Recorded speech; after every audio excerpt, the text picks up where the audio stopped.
1 2 1 2. Yeah. You know the vibes. Wait till people come in. Give us a quick couple of minutes, maybe a minute. Let people come in real quick. We live.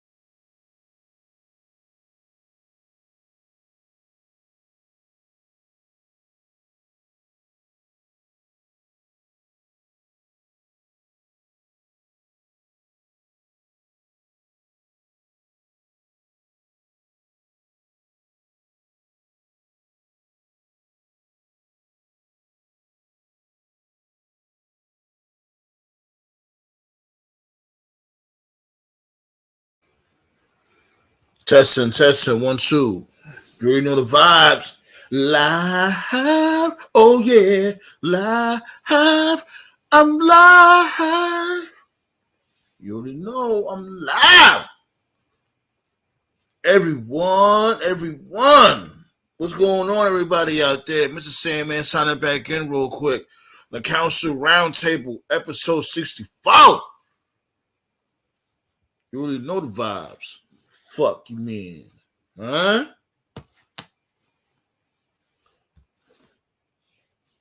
Shit. You know how we do when it comes to the old-fashioned wrestling, let y'all know what's happening. We're going to start it off real quick. You know what I'm saying? Shout out to all the TJR Wrestling. This is why I get the info from when it comes to the, this day in wrestling history. Let's go.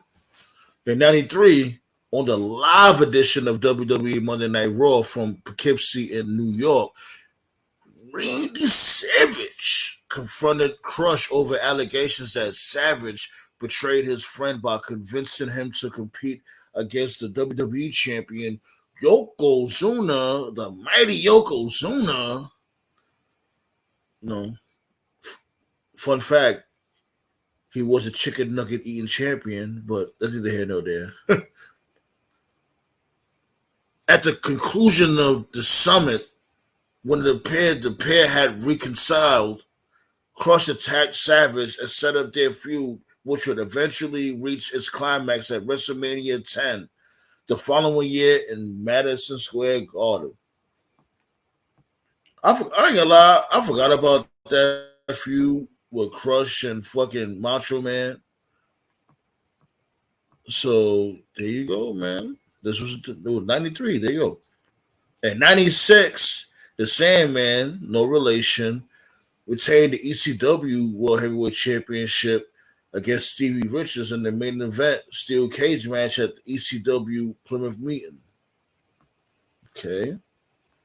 In 97, Little Guido and Tracy Smothers defeated John Cronus and New Jack to become the new ECW Tag Team Champions. In 98, WWE presented the Judgment Day pay-per-view. Judgment Day pay-per-view. I think this is the only time you had a pay-per-view named by a specific name, and then that name became a stable. I don't know about any other pay-per-view that was named something, and then after that you named them. You gave that name to a stable. Anyways, it was in suburban Chicago when the main event, the Undertaker and Lame, aka Undertaker and Kane, competed for the vacant WWE Championship with Stone Cold Steve Austin as a guest referee. The step for this match was that if Austin did not award the title to either competitor, then he would be fired. Fired right now. The night ended without a clear winner, which led to the Deadly Game tournament at the Survivor Series pay-per-view the following month. Also on the card. Christian defeated Taka Michinoku. That was my guy right there, Taka Michinoku, for the WWE Light Heavyweight Championship. And X-Pac defeated D'Lo Brown for the WWE European Championship. Ken Shamrock defended the Intercontinental title against Mankind. The New Age Outlaws defended the tag team titles against the Headbangers. And The Rock defeated his former Nation of Domination teammate, Mark Henry. I'm saying pretty, that shit was sounding pretty lit right there. But Takumi Shinobu was my guy, though. I just found it so funny. Like, I remember when he was a light heavyweight champion and him and Funaki was beefing and shit. Funaki was with Kai and Tai at first. I don't know what the fuck happened, but Taka ended up being down with Kai and Tai, even though Kai and Tai was jumping Funaki. Give me 1 second, y'all. Somebody hitting me up.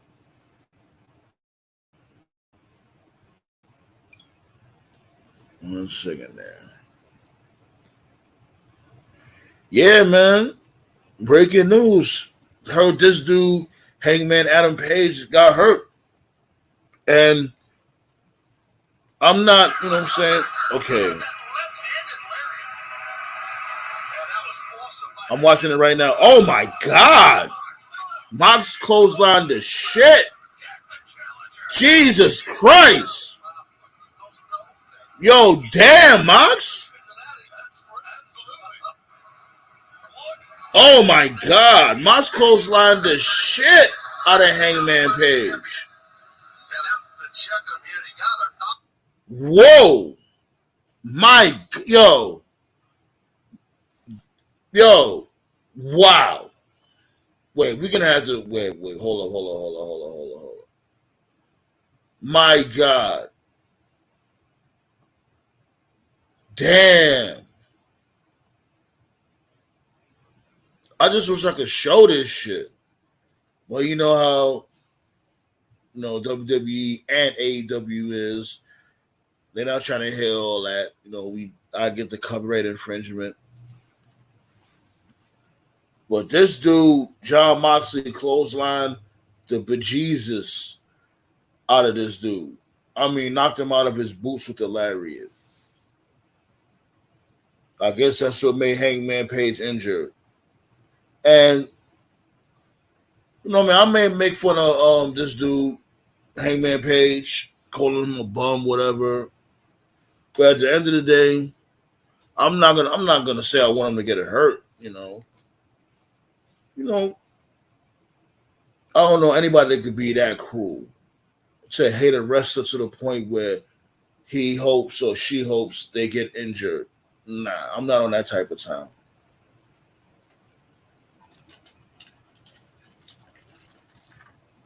But that was a wicked clothesline. This dude Moxie to stop watching them Stan Hansen tapes. I don't know what type of time that was. Like that was pretty vicious. Like that was JBL type shit. Anyways, back to this day of wrestling history. In 1999, Harlem Heat defeated Conan and Rey Mysterio for the WCW Tag Team titles on WCW Monday Nitro in Philly. Also in 99, on Monday Night Raw, Crash and Hardcore Holly defeated The Rock and Mankind for the WWE Tag Team titles. I didn't even know that. So these dudes, super heavyweights, really beat Rock and Sock Connection for the belts? That's probably around the time when this dude, when this dude Rock didn't want to team up with Mankind. Or probably around the time when this dude Rock supposedly threw Mankind book in the garbage. Hold on, let me drop this link real quick. You know what I'm saying? Like, if y'all want to talk about that motherfucking lariat from, that's what you call lariat from hell, that Mox caught this dude with a lariat from hell. And I'm not trying to make fun of Hangman on that end, but wow. That's what you call a lariat from hell. I definitely hope Hangman gets better. Not much of a fan of his, but damn.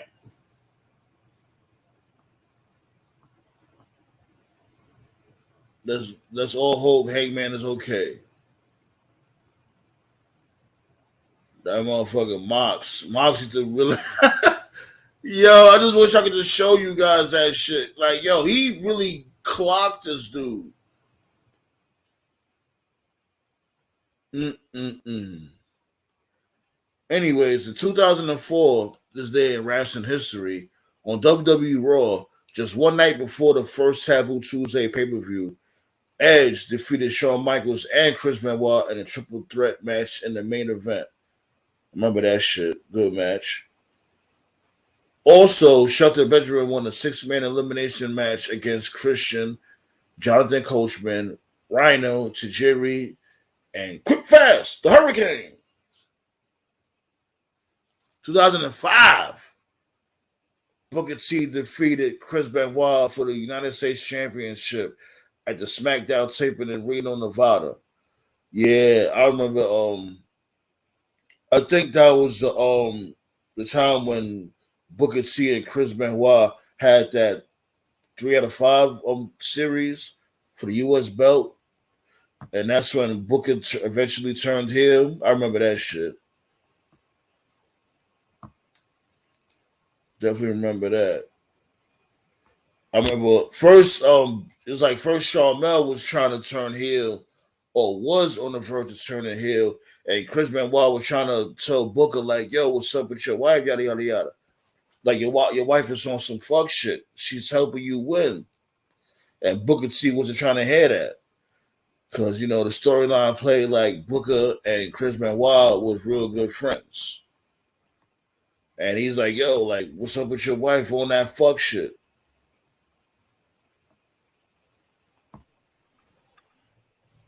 Yo, Yeah. Can you hear me? good. What's good? What's up, buddy?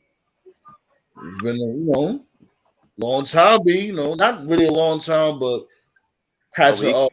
skip an episode because there wasn't nothing really going on, and when it comes to the wrestling world, so figured I'd come back. Yeah, This yeah. was goody though. Oh yeah, yeah. I was just man, like you know me. I just want to say, you know me, man. I love WWE. I I've know always you. loved WWE. Huh? Go ahead, I'm fucking with you. Go ahead. No, you know me. Like I love WWE. I love you know, like the way how things have been going since like even like before Triple H. Like Vince. I think this week, this past Raw, or I would say even SmackDown, but I'm gonna say mainly Raw last night it's got to be Triple H's first 10 out of 10. I gave it a 15 out of 10. I don't know, because Triple H he's still sick. They were saying that he might miss Raw yesterday. He might have No, missed yeah, Raw. he did miss Raw yesterday, but he still finished what he needed to do when he wrote it. So like all Road Dogg really had to do was take over and just make sure everything was executed. Right. But the cool thing was, man, that JBL promo, man, homie was Yeah. cooking Oh last my night. God. So they each trying to basically have this dude Baron Corbin as a new wrestling god. Give it Hey, a I'm all for it. rest. I'm all for it. Go The ahead. fuck out of Listen, here. I was with everybody. I was with everybody when I said, yeah, that Corbin outfit was really weird. But Yeah, I'm like, yo, nah, he look stupid. that that outfit was crazy, but He it looked gets a like, yo, pass. you know who he looked like? He looked like one of those heroes from what's the name of that movie? Badass, Kick Ass. He looked like one of those villains from Oh, Kick Ass. yeah, kick ass. Yeah. Yeah, that's a funny movie. I missed that. They still another one. Yeah, But I'm just Kick Ass was my shit. they even the second one was good, surprisingly. How They am I should do a sounding third though? one. Am I okay? Like, am I muffled? Anything? Yeah, as long as I don't sound fucked up. Do I sound fucked up? No, you good. I just want to make sure I'm sounding good. Oh, okay. But yeah, like that Corbin outfit No, was do I crazy. start? Am I good? Am I good? Like, am I muffled or Yeah, anything? no, you're 100%. Okay, thank you. Go ahead. Go ahead. But yeah, Corbin had a crazy outfit, but I give him a pass only for just because JBL was cooking last night for 5 minutes. Mm. That was too funny, homie. You know what First I of didn't all, understand though? I understand, huh. like, why did JBL talk about Rey Mysterio first? You know, like, what was that about? Okay, WrestleMania 25, Rey Mysterio made JBL I quit. He made Yeah, JBL say that. So, uh, Rey Mysterio last week or this past month was like, no, I can't fight my son. I'm gonna quit. And so Triple H put him on SmackDown and gave him the IC title run, right? right. So JBL was like, he was just he probably used him for heat, but I think it was just hilarious how he used him as a stepping stone for like to get his promo over. It's all because of that WrestleMania 25. He made him say I quit, and now Rey Mysterio's quitting because he doesn't want to be a father to his son. That's what JBL said. It's just so funny. Toph, Hey, yo, what's up? Oh, what's hey, what's up, going Toad? on, B? I put JBL in my top five, or top five. I put him in my top 10 now. I moved him from the top 15 to my top 10 just because of that promo. But you know we gotta address the elephant in the room because after that footage that you done sent me, Toph, what in the hell? Jesus. Like, yo, I ain't see a clothesline or a lariat that hard since Stan Hansen. Is it JBL? Nah, it was from Mox. Mox potentially put Hangman Adam Page on the shelf. He You heard clotheslined the about shit out of this dude. And I you heard thought about I Adam thought Cole? I thought Hangman Page was the lariat guy. Yeah, right now I'm just on Twitter right now. I got my mentions on, so I'm just refreshing every 30 seconds. So, we got a long show Yeah. tonight, so I'll go ahead and just go through this quickly. Mox Hangman were the main event, and the match itself was fine. Hangman met Mox halfway through the crowd when Mox was making his entrance. So it was kind of the match reminded me of Rock and Austin's match at Mania 15. Everybody forgets about that match. Everyone always talks Which about Mania match? 17 or Mania 19. But anyway, so You they're said having the Rocket who? match Rock and Austin at Mania 15. Because they brawled throughout the crowd in that match. That was Yeah. 1999. And anyway, so Hangman and Mox, they're working. Everything's fine. They're working about, I'd say about maybe 15 minutes. And I had a lot of time left too, because it was like maybe like 9:47. So they still had a lot of time left. Hangman goes in the corner. He runs at Mox, and then Mox gives Hangman a clothesline. Hangman over rotates, and depending on your camera angle, he either lands on his head or he lands on his shoulder or both. When he lands, the referee gets to Hangman, and immediately the referee is looking at the doctor. The doctor comes in the ring. Mox, he's crawling. Kind of, you can tell he's killing time. He starts talking to the ref. Ref starts talking to him. Then the referee rings the bell. Crowd's confused because they don't know, like, okay, is this a work? Is this not a work? Because you know how wrestling fans are. So then they say that Mox wins by ref stoppage, and then the fans in the arena, they don't know, but the fans watching at home, after Mox wins, the camera zooms into the Dynamite commentary team. So then they start plugging the matches for Rampage, the matches for Dynamite next week. Cameras Damn. focusing on Mox, not focusing on Hangman. And Mm-hmm. Jim Cornette, I know Jim Cornette is a very polarizing person, but Jim Cornette has always said wrestling 101 is that whenever an injury is like legit, whenever there's like a legitimate real thing They going on, just they just keep the show going. They just go to the next segment. right, they don't focus it on what's happening. Yeah. They'll show everything else. Like if you can find, I mean, you can't find it, but if you can find the original like Over the Edge pay per view where Owen died, once Owen fell, like they never at any point showed the ring. They just showed the crowd. They showed Jim Ross. They Yeah, showed Jerry Lawler. I think they even showed like a vignette tape or something. Like they stalled for like 10 minutes yeah, they before they did. Some- Yeah, went back or something. The one I I remember always seeing that remember, pay per view. It was like yesterday when I seen that pay per view with my friends at the time. right? They sold for a little minute, and then And I remember that Jarrett had cut a promo. He Yeah, was yeah, with I think he was with Deborah or something, and he said, Owen, you in my prayers, buddy. And right. we like me and my friends at the time, we didn't understand what he meant. Like, why you just said Owen, you in our prayers? Like, what the hell was that? We didn't, it was like whatever, Next thing Mhm. you know, that's when JR made that announcement. And we thought it was, kayfabe, storyline type shit. I'll never Yeah, yeah. forget that night. So yeah, so because they weren't showing, hey man, that's how you know it's a real legit injury.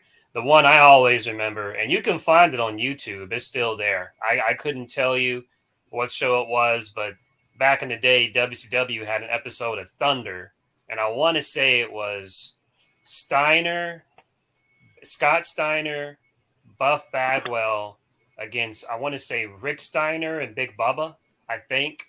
And I think I think that's what it is. Yeah, I think that's Yeah, talking about. Rick went for his bulldog, but it was like, I wish John was here because he would know. But Rick went for the top rope bulldog, and it's like he overshot it.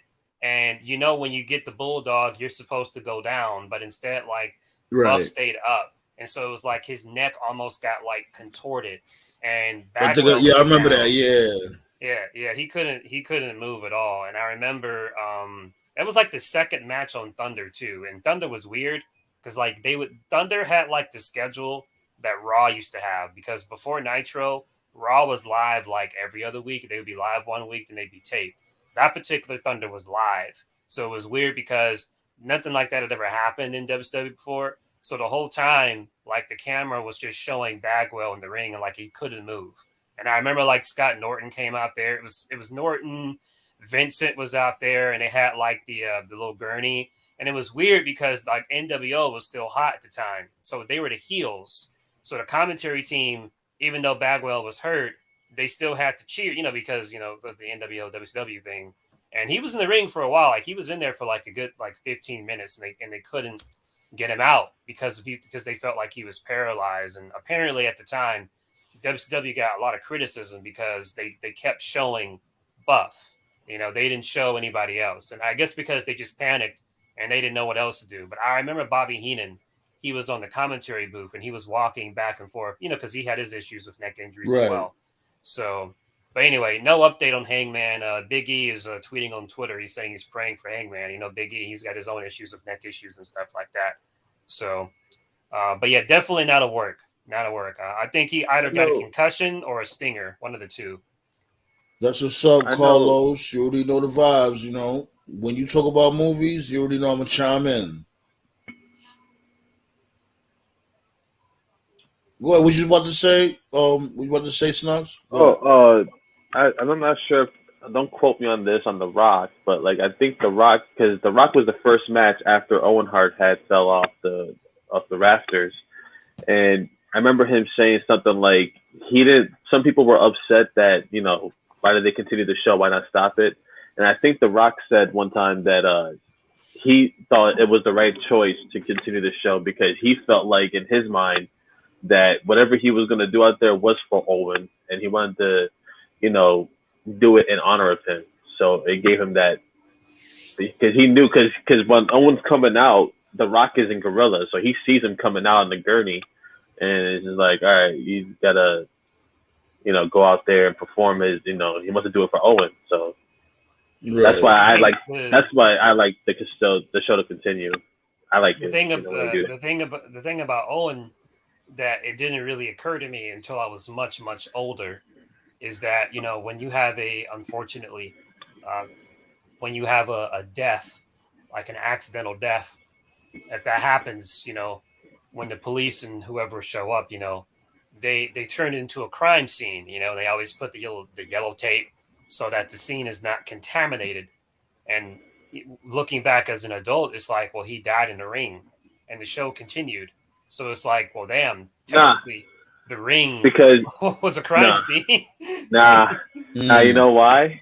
You know why? Because the scene's really in the rafters. You know, yeah, he died there, but like, what you're gonna get from there besides his body? You know, he fell from the top. I don't know, man. I'm not an expert at stuff like that. I just didn't really think about it until I was older. Well, fuck it, You put a know, ref in there. We gotta play in the crime scene. Yeah, man. But I don't know if you heard before you guys came to the round table. I was definitely sending my best wishes to this dude Hangman Page because I may make fun of Hangman Page on here a lot. I think he's a bum and stuff, but I don't want the dude to get hurt. I don't want him, to end up like draws or something like that. I'm not a monster. I just, I hope he gets better because that lariat looked vicious. Fucking Mox. He caught him really. He like I don't know. It was most likely an accident, but AEW. We know AEW for that stiff style. They like to adopt that Japanese type style, with the strong style, and they may have to pull back on that a little bit here and there, especially given the fact that TK, your wrestlers get injured a lot. And he They gives him a really light get schedule injured a too. lot.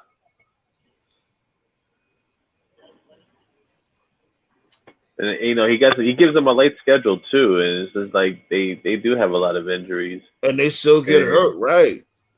Because they feel like, every match they gotta leave it all in the ring. I never I never thought that quote was a good idea. Leaving it all out in the ring every single match. Hell no.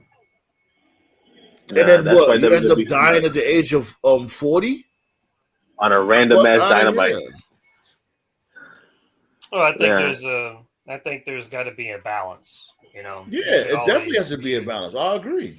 you, you should, you should, you should not go yes. 110% every match, but at the same time, if you There go needs to be some autopilot shows. too, yeah, if you autopilot too long, then people are like, whatever. Like I know he's gone now. Like I'll take WWE, right? WWE is a different one because they got live events, Raw, SmackDown, pay-per-views, whatever. It's not, One W it's a premium live event. It's not a pay-per-view. right, premium Live live event. events, right? One wrestler in WWE who has gone the extreme route is Shinsuke Nakamura, and I've said this about him for years. Strong style Shinsuke Nakamura from New Japan. I only saw that knock in WWE once, and that was his first match with Sami Zayn, NXT Takeover, whatever show that was.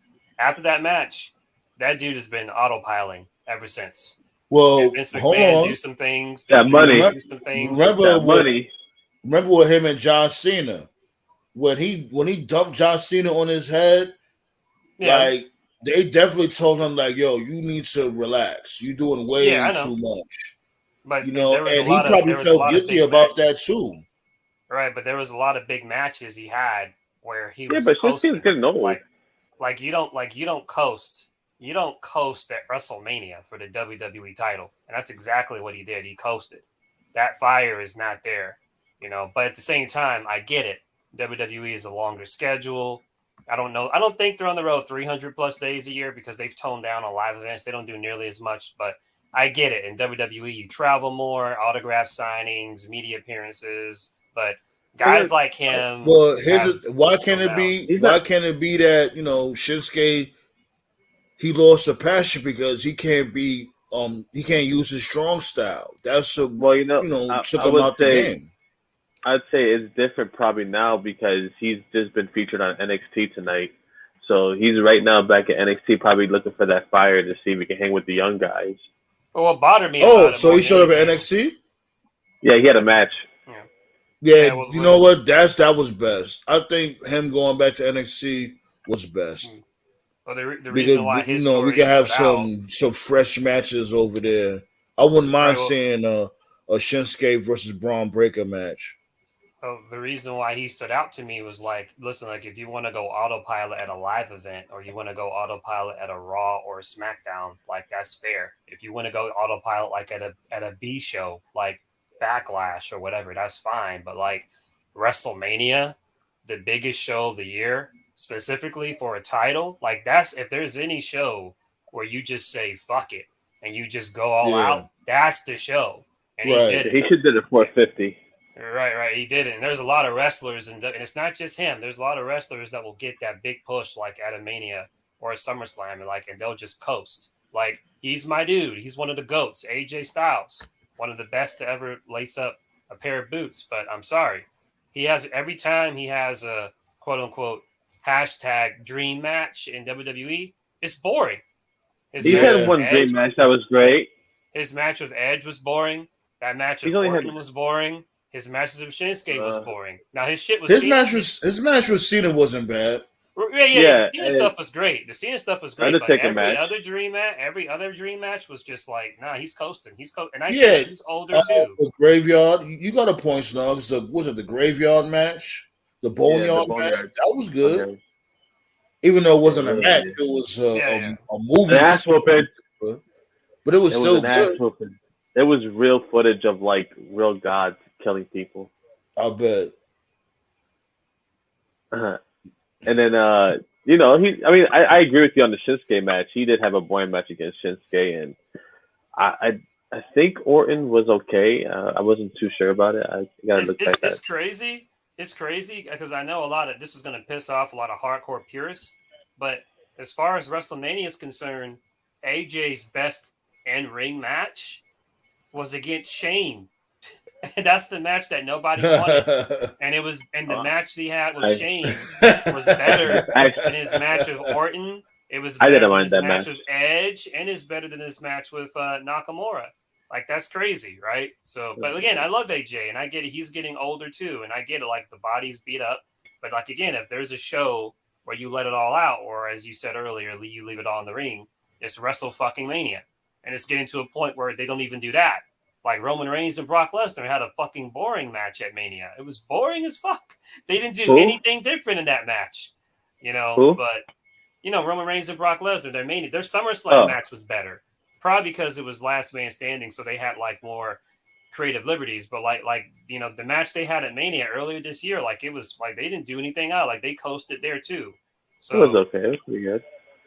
I mean, it wasn't a Mania. It wasn't what it was built to be, because it was billed as champion, winner take all, last final confrontation, and it was just a basic 10-minute match. It was like it was no different than Andy shit they'd already done like the other 5, 6, 7 times they've done it. Shit. So what's your thoughts on them basically potentially building up Mustafa to go against Seth Rollins? I'm not gonna lie. Like, I like the hunger, and I always like a nice underdog hunger storyline where the dude, he always been slighted forever, and then he's tired of the bullshit. He's hungry again, and he wants to get that belt. Do you think Seth Rollins is gonna do the job? No. No. The thing with Ali is that he appears on TV inconsistently. He's not on TV every week. And so wrestling fans are conditioned to not care if they don't see you. Right. So if we see it's like every time he's around, he loses. Well, not just that. It's like we see him and then he'll vanish for like 3 weeks or whatever. And then we don't see him again. So like if I'm seeing you in the first week of August and you're trying to convince me to care about this guy, but you need to be on the show every week or you need to be on the show every other week. But it's like guys like Ali, he'll be on TV like the first week of Raw and then like the first week of August, and then you won't see him again until like the third week of September. And it's like, well, wait a minute. Like, so if they really want to get him over as a sympathetic babyface, he needs to be on TV more. He needs to cut more promos more, because he's a cool dude. He's a legitimate police officer, decided to, hang that up to be a wrestler. He's got a cool backstory. But again, and they need to. I'm mad that they didn't like build on that. Remember they was trying to build on that from before. Like Mm, like when it came to his vignettes, he basically right. always alluded to him being a Chicago police officer. I think they should have built on that. Go back to that. Have him be like the vigilante of Raw or something, but not on some, you know, cyber cop type bullshit that he was on from Nah, before. you know what? You know Have him what? like on some New York undercover type shit. They should have replaced Cedric Alexander with Mustafa Ali in the Hurt Business. That's what they should have did. He Speaking had the of them, potential. like you see, nice little Easter egg when Brock Lesnar and this dude Bobby Lashley was basically trying to kill each other last night. Yeah, that shit was You dope. seen you seen Shelton Benjamin trying to hold back Bobby Lashley, right? But he didn't try. He didn't try hard. Well, what do you expect him to do? He tried to. He tried I, to. I he always, I tried a always little bit. thought, I always thought the Shelton Brock thing was never properly utilized in WWE. They could have done something. I agree. Like they was fucking. They still close to this day. Like how you don't utilize on that? Yeah, I don't. They I could don't have been see why they tag team couldn't. champions. Right, right, exactly. They still could be. You know, it was different. I still got some of their dark matches on VHS tape. It was fun. Oh, nice. That's a treasure right there. Mm-hmm. Shelton Benjamin. That dude's name is funny. They used to have dark matches like on Heat in like early 2002. Brock used to do the shooting star all the time. And their finish You was know like what's a the heart thing? attack. You know should the do thing that. about Heat? People keep shitting on like they keep on saying like, "Oh, Heat was where the Jobbers was at." Yeah, Jobbers was there, but let's not get it fucked up. A lot of main eventers was fighting on Heat. There was a time when I think Stone Cold even fought on Heat, if I'm not mistaken. But to me, that's not really an insult because I mean it's depressing. But jobbers on Heat in 2002 would be like main eventers today. so so Yeah, because you're right. You're right. because Al Snow. you The talking right Thrasher. exactly you talking jobbers on Heat, but like jobbers by like you remember like jobbers by like 2002 status. We're talking like Al Snow. We're talking Steve Hardcore Blackman. Holly. We're talking Hawker Holly, Yeah, Val Hardcore Holly would have Venus. definitely. I could see Hardcore Holly being like the Impact World Champion or some shit like that. Yeah. Like these are dudes. These are dudes who are like more over than like 90% of wrestlers today. These dudes would be like world champions today in like almost all the companies. So You're right. jobbers by early 2000 standards is very different from jobbers today. Like jobbers And today, Velocity too. Fucking like right. Velocity, or like there was main eventers that fought on Velocity also. Right. But they always say like Heat and Velocity was, that was the Right. meat market. Those are the Like, where the bums go to fight. Right. With respect to WWE and AEW, like jobbers today is like Sunny Kiss on AEW Dark. Jobbers today is like whoever the fuck watches NXT Level Up. Nobody cares about those shows. But jobbers That back shit still then, plays? yeah, and Level Up's still a thing. Wow, I didn't even know. But right now, main event has lately been picking up. They got Shelton Benjamin, R-Truth, and recently they had Seth Rollins and Braun Strowman on main event. So people are starting to like tune into main event now because they're booking that shit to be like worth watchable again. That still plays too? Yeah, main event's still a thing. Yeah. What? Yeah. You know what? See, And I don't mind that because, all right, for instance, I don't mind that because, WWE got their own network. You know what I'm saying? Let them do what they do. Everybody should eat. And I think when it comes to main event should have been had their own heavyweight belt. Because nobody watches main event, only like a certain few. Build a nice little universe for them. The main event title. Give somebody the main event title, but don't put them on TV. Don't ever put them on TV though. Keep them on main event. Whoever the champion is, keep him on main event. And then like on a random day, bring him over to Raw or SmackDown and have him face somebody. The thing they used to do with Heat that was smart back then was whenever they had a pay-per-view, Heat was basically the pre-show to the pay-per-view. Yeah, and you're then right. they would still do angles on Heat leading up to the show. Like the one I Yep. always remember, I don't know agree. what show it was. I remember there was like one. This had to have been '99 or something. I remember there was a cage match, and Vince was in the cage, and there was a camera guy, but the camera guy was actually Stone Cold, and he beat up Vince, climbed over the cage, and that was the finish to Heat going into whatever the pay-per-view was. I don't even know what the pay-per-view was, but this was like '99, I think. But they used to do stuff like that all the time. Like Heat was the lead-in to whatever the pay-per-view was, and so it made it like must watch. And so because of that, you would have guys like Austin, Rock, Taker, Triple H, and other guys like that. They would occasionally make a Heat appearance or something. So that's the stuff they used to do to make those C-tier shows like feel important, and then they just they stopped doing it. They stopped. You know, they don't even do pre-shows anymore. They even gave up on pre-shows because they used to do pre-shows like at like 6:30, 7:30, No, and always have like they still one have or a two match. matches. No, they still do that. Well, they didn't have a pre-show for SummerSlam this year. I know they didn't for that. I thought they always do pre-shows. They'll have a panel, but what I mean is like they don't even do pre-shows of wrestling anymore because they didn't do one for SummerSlam. The pre-show is just a panel. I thought that's what they did. Like they'll have like a match or two before you go. They probably wanted everybody on the card. Yeah, that's what they used to. Right. That's what they used to do. It's like Snuggles said. Now they try to get everybody on the card because these past, I don't remember because I don't check up on every WWE pay-per-view now. But I can definitely say SummerSlam this year there was no pre-show matches. The pre-show is just the panel. You know, it's Booker T and whoever. You know, just in a suit, talking about the matches, showing the crowd, and but there was no actual matches. Shucky ducky quack quack. Fucking cornball. I love Booker. I think I fuck with Booker too, but he a cornball. I think he's commentating on NXT now since they moved Wade Barrett up. And why? That's what I wanted to ask. What's up with Wade Barrett? He's really like hurt for life. He can't jump in the ring ever again. No, he's not hurt. He just made that's his decision. He just enjoys commentating. He wants to. He ain't good at it. He fucking sucks. You bugging, especially when he acts like Bad News Barrett.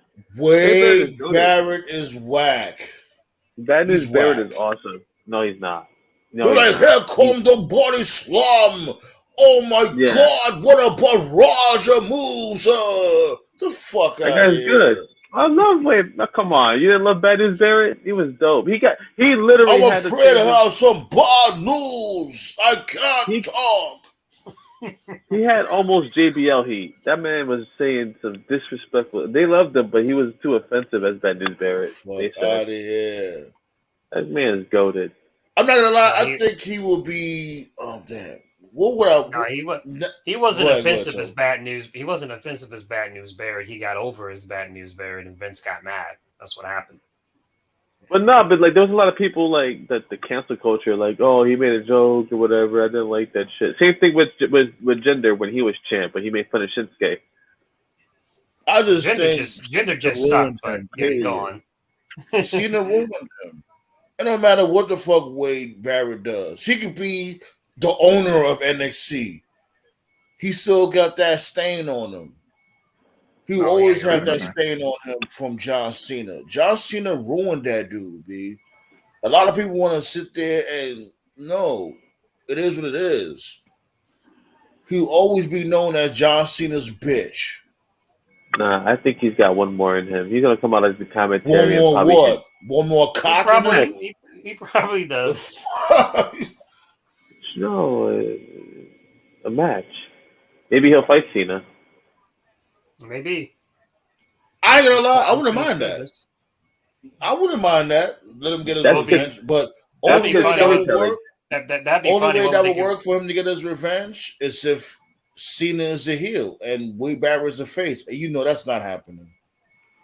Now, what they should do is Cena comes back for whatever title he comes back to try to break the fake Ric Flair record, and it should be a SmackDown match. And then you have Wade Barrett, just fucking cost him. So that's what he should do. Or if you really want to be funny about it, have John Cena come back and have Wade Barrett just interview him and just out of no context, he just fucking gives him the elbow. What was it called? Because then with the bull, was it the bull hammer? What do you call that special move? Right. Yeah. He should just sucker punch Cena out of principle, just because that would be great. Bring back the new Nexus. I'm not gonna lie. Once you think of it, if you think of it, what if Wade Barrett was to bring back a new Nexus? I cry. I think it'll work. Well, let's see where they all at. Because I'm not gonna lie, because the NWO DX whatever has been redone a lot. The only time the Nexus has been redone was only once. Well, and that was within the same time frame. Let me see where everybody's at. Well, I have no clue where David Otunga is. Do you guys know where he's at? Probably defending somebody. He's enjoying his family. Okay, well, I don't know where Michael Tarver is, but everybody else is still active. Ryback. Really. Ryback is being an idiot on Twitter. He's the big Ryback. Yeah. Let's see, Darren Young, he's in the Indies. I don't know, B. I'm getting some numbers. I think I hit a nail. I think I hit not a nail. I think I hit an artery. Darren Young. Yo, put them thumbs up if y'all want to see a new Nexus. Not what, you know what I'm saying, these motherfuckers, a new Nexus. Like, who would you put in the new Nexus? Wade Barrett leading a new Nexus. And you know what? You know, be crazy though is like Wade Barrett as a commentator on SmackDown right now, right? He's talking his shit, whatever, and then he's the one leading the charge, where he just drops his headset and then brings out the new Nexus, right? And like now he's in control of being the voice to like pump these guys up while on commentary. So like he's gonna be on commentary and leading the group. That's gonna be dope. That's the only difference between the Shield and the Nexus. Everyone always says, "What did the Shield have?" The Nexus didn't. The only thing the Shield had was that people were looking out for the Shield. Nobody was looking out for the Nexus because Ambrose Mox told the story on Talk is Jericho. It was the Shield against, I want to say, I know it was. It was the Shield versus Cena, Ryback, and Sheamus. And the Shield was supposed to lose. They were going to lose. And then according to Mox, Roman, Seth, and Mox, they went into Vince's office as a group. And they're just like, we're not fucking losing. Not now, because we're too hot. And then Vince was like, okay. And then they won. You know, so they stood up for themselves, and Triple H was always looking out for them. Nobody was looking out for, Nexus, unfortunately. So. Yeah, and that's what really sucked. That's what really sucked, because the Nexus could have really been something. Yeah, Cena buried him. He did. Yeah, he sure did. A lot of people fucking got buried by him. I mean, he put some people over, but he buried a lot of people. You heard the Wade Barrett story, right? Like, you know his side of the story, right? What did he say? It's on YouTube. You can find it. Basically, this is Barrett's story. It's very simple. The go-home show to SummerSlam, as far as he knew, they were going over. The week goes by, the day of SummerSlam, the Nexus, they arrive at the arena. They go to the ring. Edge and Jericho are in the ring. And, there's like, oh, what's up, guys? Hey, what's up? They're talking. Jericho's like, we're just trying to figure out how to make you guys look good tonight. They all have some laughs, whatever. They all leave, go to catering. As far as Barrett knows, Nexus is going over. Show starts at 7 o'clock. And into the first hour of the show, Arn Anderson, who was an agent at the time in WWE, he approaches Wade Barrett and he says, Cena's going over and he's going to be the sole survivor.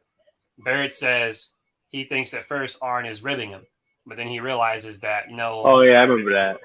That, Cena's actually going over. Yeah, so then Barrett says, so then he tries to get a hold of Vince. And then Barrett says it's really hard to get a hold of Vince the day of a pay-per-view. So him and the boys, he doesn't say who, he just says him and the boys. They go outside of Vince's office and they wait. So this is while SummerSlam is still in progress. So the actual show is happening and they're trying to talk to Vince. So then finally they get to talk to Vince and Barrett is like, hey, they just told us Cena's going over. We think it's a mistake. We think we should go over. What's the deal? And according to Barrett, Vince says, and I quote, I want to send the fans home happy. That's what Vince said. Cena's going over because I want to send the fans home. I heard happy. about that shit. All right. And nothing they did could change Vince's mind. So then Barrett left, and he said he knew he was being lied to. He knew that wasn't the reason. It was whatever. They got to do what they got to do or they get fired.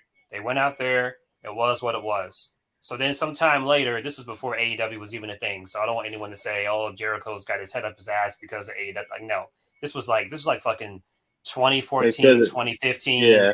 Jericho was on Edge's podcast, and Jericho, and I forgot exactly what they were talking about, but Edge was on Jericho's podcast, and Edge mentions the Nexus match because Jericho and Edge were on Team Cena. They were on Cena's team. And according to Edge and Jericho, when they heard the finish of Cena, because the finish was, it was down to Barrett, I think, Justin Gabriel, and Cena. And the finish was Cena takes a DDT outside the ring, no sells it, and eliminates Gabriel and Barrett by himself. Edge and Jericho told Cena that's a stupid idea, but Cena didn't agree with it, and he did it anyway. Right. You accurate. You're very accurate. I remember.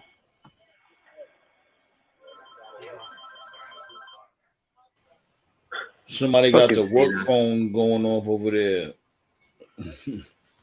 Somebody's still at work. But yeah, man. And that definitely, it didn't put the nail in the coffin as the Nexus as a whole, but it definitely hurt them. Yeah. Oh man. Just about everybody plays politics at some point. There's you can name on like one hand how many top guys haven't played politics. I'm not gonna lie, and you know what's a funny thing? The people that be playing the most politics be the ones that we all remember as being successful in the wrestling business. Ain't that funny? Right. Like a Hulk Hogan. Who played more politics than Hogan? Right. But this motherfucker is when you think of wrestling, he's like the first person you think of. Right. And the beef I have, because, I've gone off and I've already, I've made a promise to just tone it down, but that's my whole beef with Roman, because Roman's playing politics too. And no one is holding him accountable like they hold Hogan, like they hold Triple H. Look, man, Austin's one of the GOATs, but even he played politics because Austin didn't put anybody over. So fans love to throw shade at something, but then it's like no one's holding Roman accountable because Roman's playing politics too. Because he knew when he signed that new deal that gave him less dates, he knew before he signed the contract that he was going to have both belts. So you're going to be holding both shows hostage. He knew that, and he signed it anyway.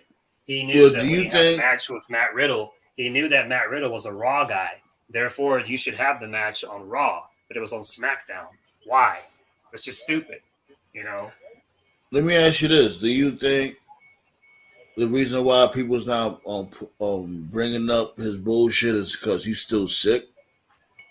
No, people don't call him out as bullshit. Like it's like you said before. You said a couple of shows. I don't know what it is about WWE, but just the Samoans. I truly believe this. I think at some point Vince must have been in some deep shit, and a Samoan must have saved his life or something. Because it's like, WWE has some type of life bond with the Samoans. Like they get away with so much shit. Like, listen, I'm sorry he's dead. Yeah, but they've had some great shit over the time. Rest in peace. He's a legend. Of course, Samoans definitely had a big deal in WWE. But let's really be real. There's some Samoans out there that had got a chance at WWE for no reason. Look at dudes like, what's his name, Samu. He had nothing to deliver, but even he had a chance. Meanwhile, Jacob Fatu's in MLW. It's like, what? It's just crazy. Like Jacob Fatu is a fucking monster. He's like a new age Umaga, but even better. But look where he's at. Yeah, I truly believe they got something on Vince. They got something on him because Jimmy Snuka, he fucking killed that girl. He was never held accountable for it. Fucking Rikishi. Listen, Rikishi, I loved him as a kid. We went off on him a couple of months ago. he went into the Hall of Fame, and it offended a lot of people that when he did his Hall of Fame speech, he thanked everybody but Too Cool. That was the I think gimmick that made him Rikishi the low most key famous. racist though. I'm He, not gonna he hold has to you. be. He I has think to be. Rikishi don't like black people. Oh yeah, because he doesn't really care too much What? for Naomi, right? Yeah. What do you I mean, really think so. Godfather? I could be He's part of wrong. the Godfather. He's part of the Bone Street crew. So What? That's what I think. what black person is with the Bone Street crew? Godfather. Only Godfather. Come on, he met his quota. I'm not racist. I got a black friend. Farouk? Ron Simmons? That's what I Mark think. Henry?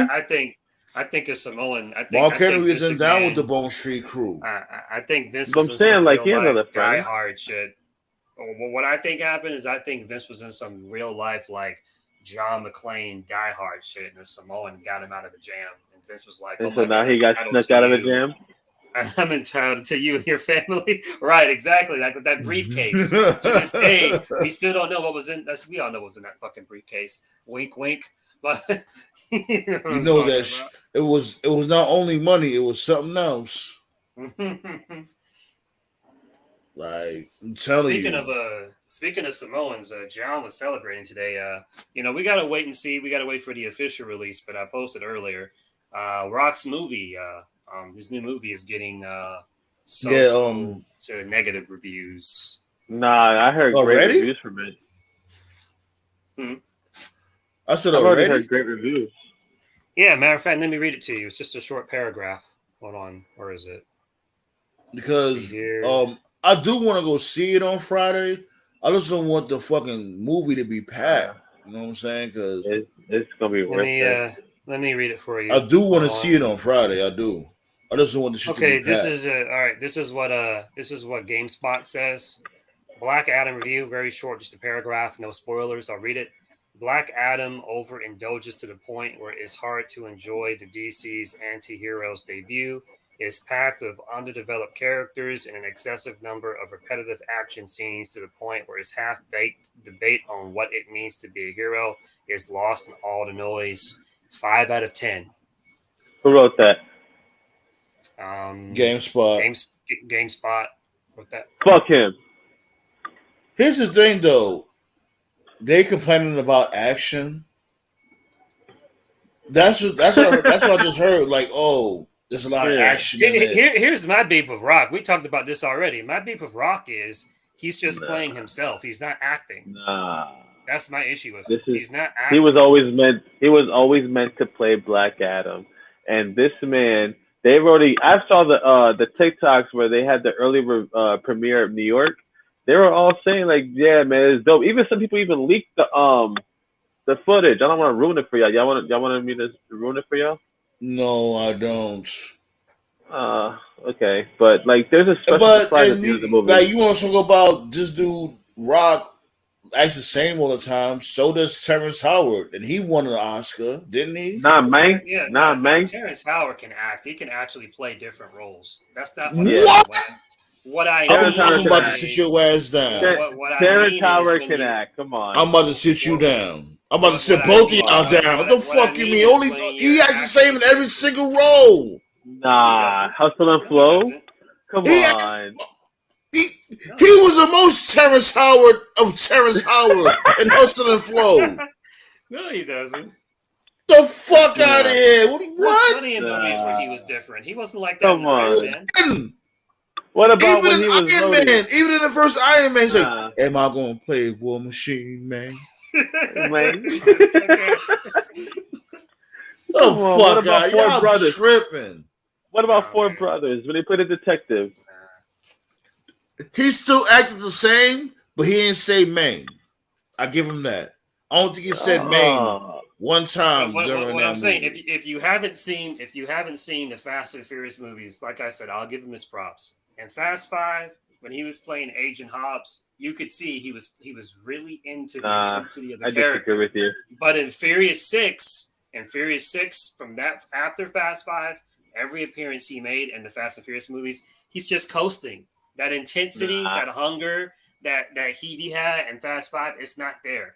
He's It just was What awesome was the Hobbs and one Shaw. where Roman Reigns was in? Was that Hobbs and Shaw? yeah. Hobbs and Shaw, like in that That one, shit he's was just fun. playing That was a real himself. fun movie. Real good movie. But again, that's not Hobbs though. That's just him. That's just him. No, that's cosplaying Hobbs. as the character. That's Hobbs. definitely Hobbs. That's You not know what Hobbs, it is? bro. That's You know not what it is? Hobbs.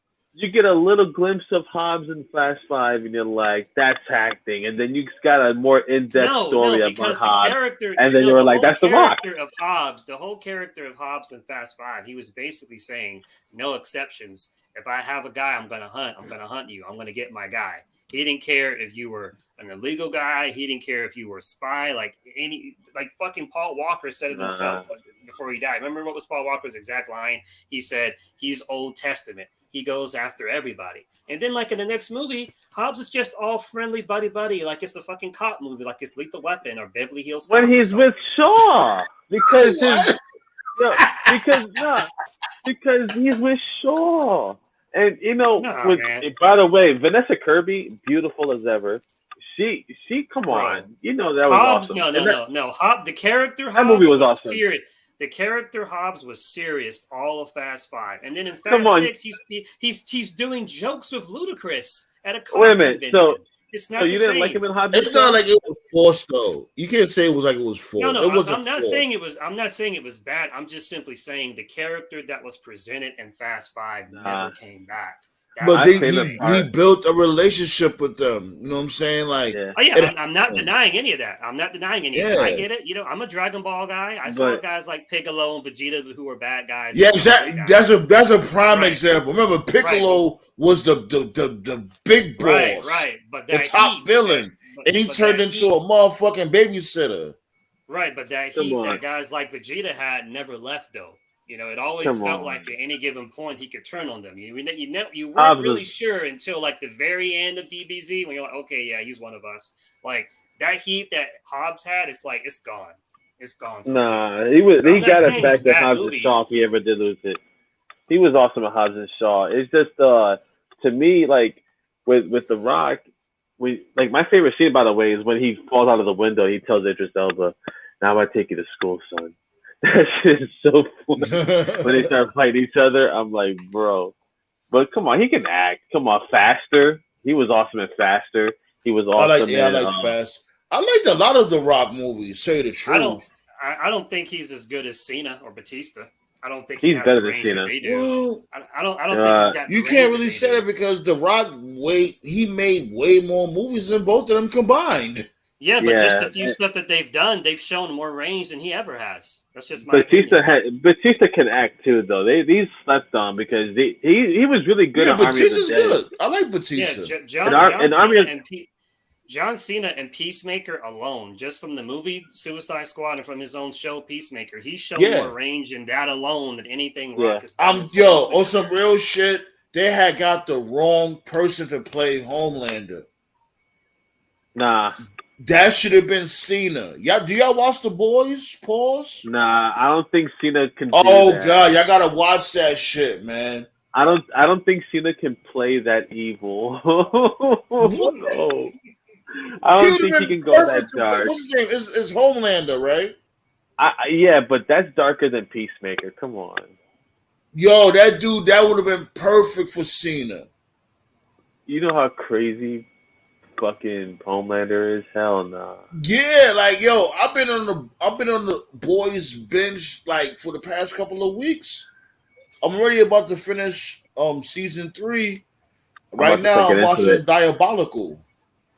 I'm about to start getting into it because I already saw how far are you in again? I'm about to finish season 3.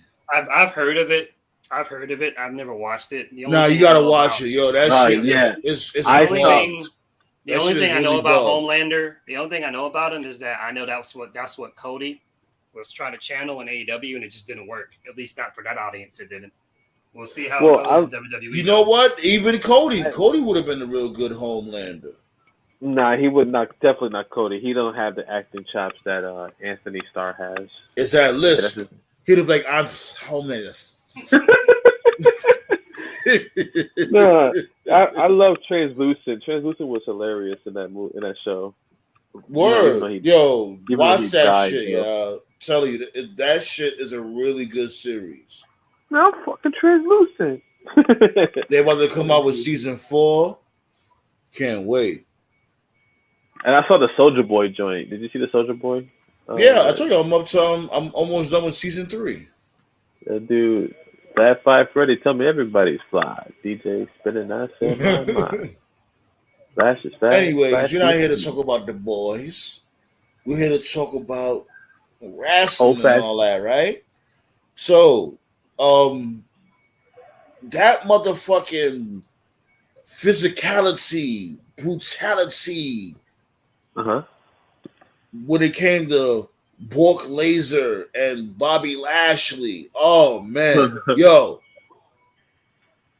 A lot of people sleeping on that shit when they had that brawl. That's what you call a fucking brawl. That shit looked real. It was real when Undertaker did it. Did it to who? To Lesnar. When Paul Heyman was talking his shit, and then Undertaker interrupted that, and then Brock Lesnar came down, and then just when he thought that he was going to do something, he got punched in the face by Taker. I think, matter of fact, I think I remember what you were talking about, yeah. Was it around the time when Bum Taker was still Big Evil? Before he had the cast on his hand? Nah, this is when he lost the streak, and then Taker was gone. Taker took a, he passed the torch to him, but then the problem was Paul Heyman kept mentioning him every single week, so Undertaker came up on blood. What was it? Yeah, you know what? You're right. I remember that. It was on when Battleground. He was on his revenge storyline. He wanted to get it back at this dude Bork Laser for beating him at WrestleMania. And everybody thought like since he lost that he was gonna like retire and that would be it. But I told everybody like, nah. If you remember the Shawn Michaels match, he said you not the Shawn Michaels, the Triple H match. He said you do this right or I end you. If I lose and you had something to do with it, I will come back every single week until you're dead. No. But what happened with Taker was he wanted to go out. I mean, if you learned anything from the Last Ride documentary, it wasn't about having the last match. It was about going out looking good. He didn't go out looking good. That's why he kept coming back. No, it's kayfabe. But he didn't look good that year anyway. I've said that for a while. He didn't look good when he came back in 2014. He looked great in 2013. He looked great that year, but 2014 he just looked sick. He looked off. No, that's not what happened. That's all kayfabe. But anyway, he took a break, and then Paul Heyman summoned him by saying his name too much, and then that's when Undertaker showed up with his powers and destroyed Brock Lesnar, and then that's what what led to that infamous match. What was it, Hell in a Cell? They had an infamous match, and then that's a slept-on match, by the way. That should be like top 10 maybe.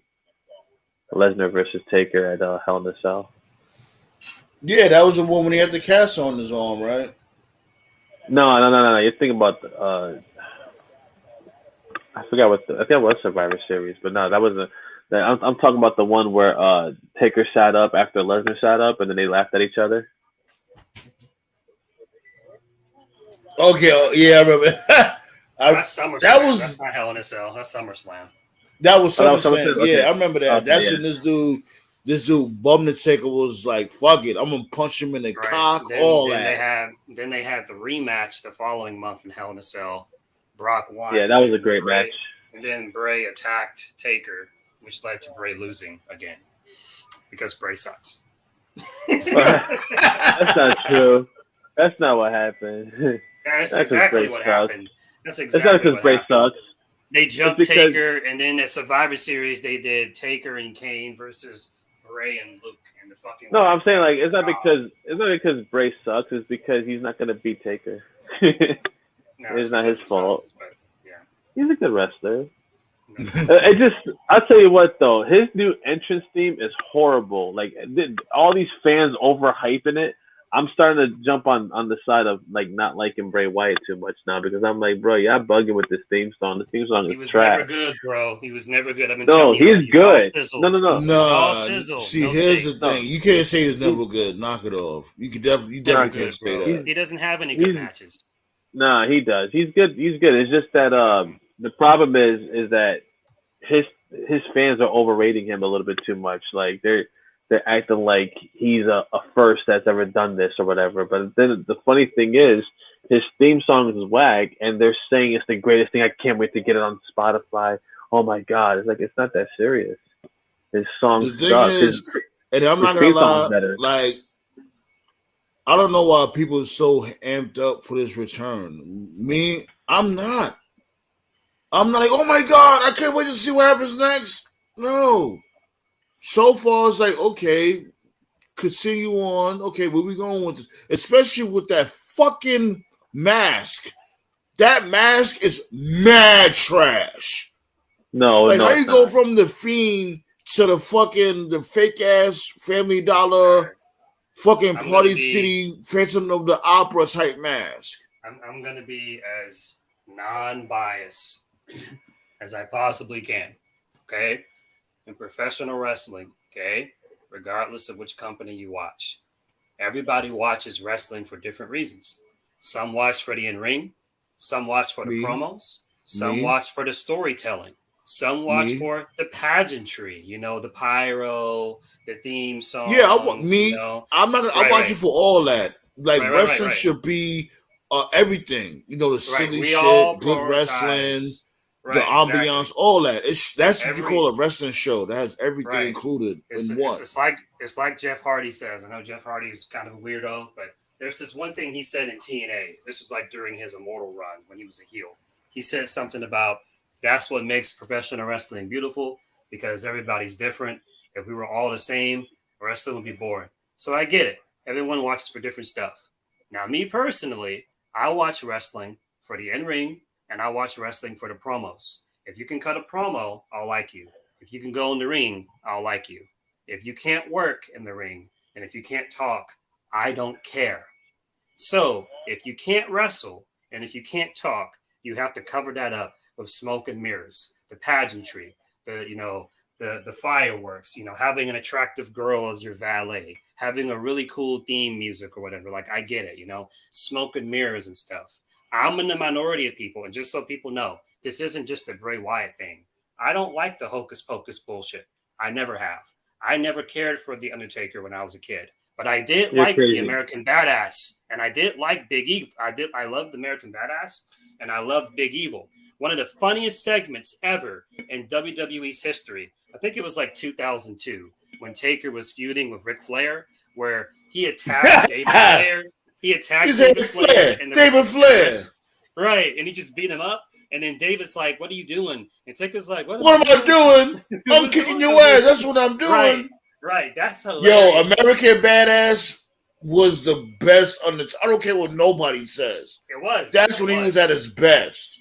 It was. It's this weird thing too, because apparently at the time a lot of fans didn't like it, but then like in later I years, did. people went back and watched it and were like, "Oh wow, this is really fucking cool." I always thought it was cool I'm because to telling you, me it was especially when he had beef with Hulk Hogan, when right. he bust him over the neck with the crowbar. See, I liked He's like, it. you I didn't know like that Dead Man version. Inc. was in the house? See, I like that version of Taker because it was realistic. I remember there was one promo he cut where he was like, what did he say? He said, "I may not dress like the devil, but I can still get medieval like him," or something like that. It was like 99 Yeah, or some I can crap. still get medieval on But, your ass. yeah, Something like medieval. that, Yeah, yeah. right. Yes, And he I was like like, stuff like oh, I'd send people to the hospital for giving my bike a bad look.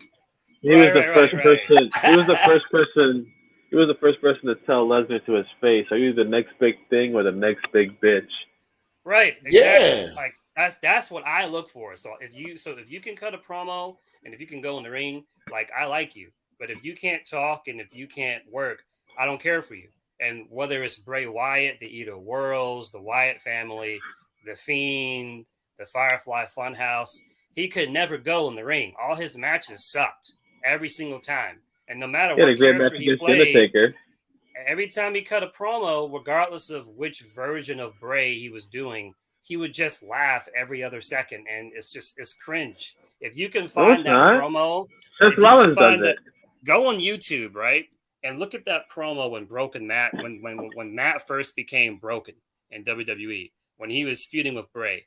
There was this little this skit they did where they were both laughing, and it was like every time Matt Hardy laughed, the That fans was were just funny. losing their shit. That was, But then when Bray laughed, it was like you could hear fucking crickets because nobody gave a nah, fuck about Bray. I don't know about So, that. but anyway, but to me, Bray's just also he's also Nah, I the definitely mistake. hold on. I completely agree with you. Let's not gloss over that. Let's not go too fast. Like Nah. when this dude teamed up with Matt Hardy and he had the whole Broken Universe, whatever. That tag team should have been so much better. And they squandered that shit. They really fucking did.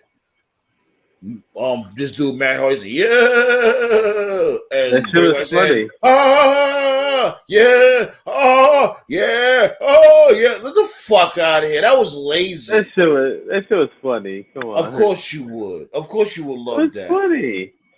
The fuck, you the type that want to lick Charlotte Flair's panties. What the fuck? I mean, Yeah, you didn't. I'm just Yeah. saying. He said, "What the fuck?" Maybe But again, all like right. if you like, yeah, if someone likes stuff like that, more power to you. I've always felt the same about Bray. It's I've always felt that he trash. was also. Just And by the imagine, way, just really imagine, because we all know what Broken Matt is capable of, and we all know what Bray Wyatt is capable of. You know, when it comes to the creative side, they could have at least did that. You know what I'm saying? Make the shit more creative. You bring in the Broken Universe and with the Eater of Worlds. They could have been so much more creative with that shit. and just so we're clear, two people, two high-ranking folks in WWE, right? Because it's one thing for fans like ourselves to say something, or a dirt sheet writer, or a podcaster. Two people higher up in WWE. Seth Rollins. Seth Rollins just did an interview with that Ariel guy. And Seth Rollins, one of the most diehard WWE Kool-Aid guys ever. This dude, he completely drinks the WWE Kool-Aid. He can't say anything bad about WWE. He shoves it and up Seth his Rollins ass. and Seth Rollins in 4K said, and I quote, "Everybody that feuded with Bray came out of it looking bad. No one benefited from it." And he's admitting that. Seth Rollins, your current United States champion, and Triple H, who was also interviewed by Ariel, when Ariel asked him about Bray, Triple H said, and I quote, "Man, Bray has so many ideas. He's so creative, but sometimes he can be his own worst enemy." Triple H, the guy in charge of booking WWE Please. storylines.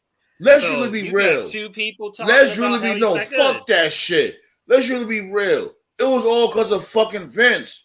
Nah, Ain't bro. nothing gonna get bro. on TV. You can't put all that on Nothing Vince. is gonna get on TV You without can't Vince's put all that on approval. Vince. You can't put all that on Vince. Yes, I can. Half this Because stuff if on Vince, Bray was all Bray since that was his idea. all right, Also so why didn't notice- Vince be like, nah, that's not gonna work? You also Why gotta think keep about on the having matches, them? too.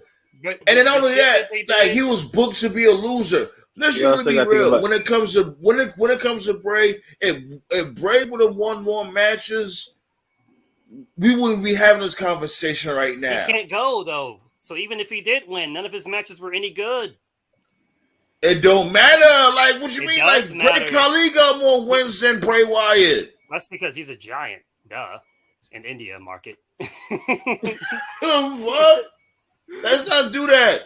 You know what I'm saying? I You don't know. can't I sit like- there and put all the blame on Bray Wyatt. I'm not gonna say that. Putting it all. I'm not putting it all on Bray. What I'm saying is that he shares some of the blame. You can't put it all on Vince. That's all I'm saying. The Henny God likes your avatar. Yeah. Thank you, Henry God. Yeah. Go, what you about to say? No, but like I'm not saying like What? he's a GOAT like already, but he's got some good matches. It's just I did see that interview with Ariel where he did say that nobody really benefited from a Bray Wyatt win, or a match for that matter. But it's just I like Bray. He's just a little overrated from the fans. He can, and I'm not even a Seth guy, but he completely killed Seth as a face. There's no way Seth can ever be a face ever again after the Fiend killed him. But who's booking it though? That's the thing. It's not like Bray Wyatt is booking this. He's not booking it, but the creative of his of the way his character is portrayed that's all Bray. That wasn't all Vince. Bray had some. That's the reason why they got rid of him, because Vince was like, this dude isn't worth it, and he fired him. Was that the right thing to do? That's not for me to say. It Vince is wasn't the gone right now. thing to do, because even if that was the case, this dude Bray Wyatt was a top seller of the company when it comes to merchandise. That's the only thing that I do think that Bray is actually beneficial. That's the only reason Alexa Bliss still carries around that fucking doll, even though she's not even doing that character anymore, because apparently it So, cleans up nicely in WWE Shop. Yeah, So because it's I will all give about Bray business. right. I give Bray that. I think Bray, like, as far as merch is concerned, he's very beneficial to a company. But like, as an on-screen wrestler, to me, he's an unproven commodity. Until I can see him actually go, and I'm not saying he's got to go out there and fucking have an Okada Wrestle Kingdom Tokyo Dome that'll be match. but You he know that'll what be I'm is, his saying? fight but for it, sore but eyes. he is a great storyteller though. I don't know about Now all that's the that. thing. When it comes to him being creative, we can all agree on that. Him in the ring, I do agree somewhat to Tove. What Tove said, he does make a point. He's not really a matchmaker, so to speak. Right. If he was to go 10 minutes, he will be winded. Not only that, you see his belly. His belly Right. looking bigger than The, mine. the reason the reason why I put He so got the much emphasis lantern on on it. top of his belly. Right. The reason why I put so much emphasis on the in ring is because regardless of like what era of wrestling, if you're a heel, right, your job should be so hated that I want to see someone kick the heel's ass.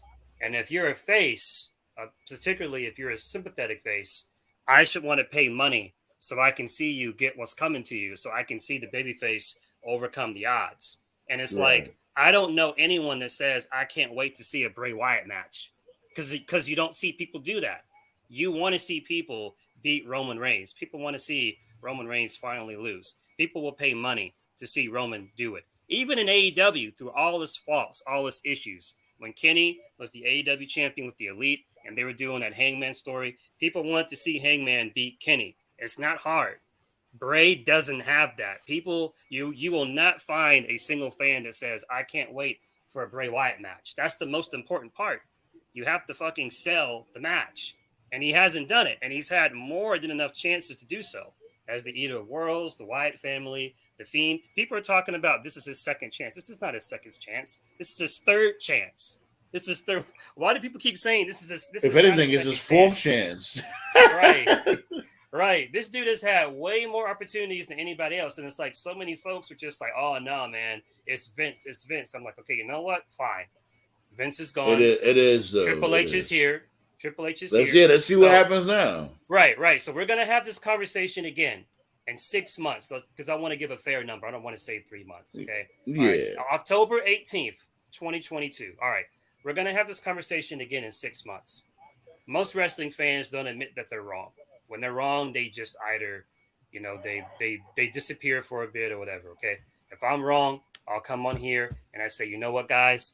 Maybe it was Vince. Or I'll say, you know what, guys? Maybe Bray worked on some of those weaknesses. And you know what? He got good in the ring. You know what? He got better in his promos. So 6 months from now, we'll have this conversation again. And if he's just completely killing it, I will admit I'm wrong. However, All right, 6 now months from completely now, killing it in the ring. All right, no, now. I don't mean like completely killing. I'm just mean like in general, like he's cutting decent promos. He's actually having good matches. He's proving that he's not smoke and mirrors. He's proving that he's actually steak and not all. Because he can go. He just needs that I haven't opportunity. seen it, but 6 months. Well, from now, you seen that with Daniel Bryan, and that wasn't only Daniel Bryan. Look at that match. It was. Look at that match. It wasn't only him. It was Daniel Bryan. Daniel Bryan carried him. Okay, Daniel. The reason why it was Daniel Bryan, because if he was really that good, he would have had a good match with anybody else, and he didn't. It was just him, no one else. Literally. Daniel Bryan's the only person that had a good match with Bray Wyatt and The Fiend. The only one actually that had a good match with The Fiend. You really gotta let the Taker stuff go. You gotta let that go. This guy, right? You could think this dude is paying his rent. No, come on, that was a great Mania match. It's like sometimes you randomly say WrestleMania. I mean, you randomly say Bum the Taker. Is that true? No, because like you're forgetting that match, and it's like you're saying never, but I'm like there was one besides Daniel Bryan. You know, there was one. Yeah, the match where Bray was breathing hard 5 minutes in. Yeah, what a classic. Well, because Undertaker's out there, you're facing someone who's gonna destroy you. I mean, I'd be breathing hard too. Getting your ass kicked all over the match too. It's like, why not? You know. And,